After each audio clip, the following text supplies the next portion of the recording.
Well, so here's the thing. I think that what we need to watch at this point are a few key factors. So far, industrials, semis, and the more global cyclical areas of the market have gotten hit the hardest. Now, I think those are buys unless we start to see companies really dramatically changing their behavior. So I think in the interim, when we know less about how trade is going to resolve itself, and this could be a long, messy overhang on the market, the safest place to be from a cyclical perspective is financials.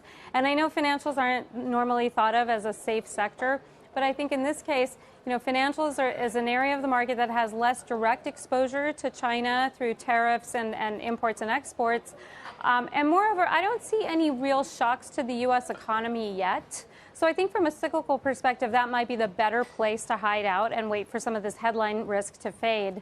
I also think another area that looks really interesting after today is healthcare, which is a sector that was fraught with political risk, and I don't think that's going away. But that is an area where, again, investors can look at it as a place to sort of camp out amidst a little bit more tension around trade. Given the vulnerability, Savita, of the market and a day like we saw today, what places would you avoid? Yeah, so I think that the real risks are in the small caps, and we've talked about this for months. I think investors have been hiding out in domestic U.S. companies because they're seen as a safe haven against, multinational risk through tariffs and direct exports. But the problem here is that smaller companies tend to have multinational companies as their sole buyer.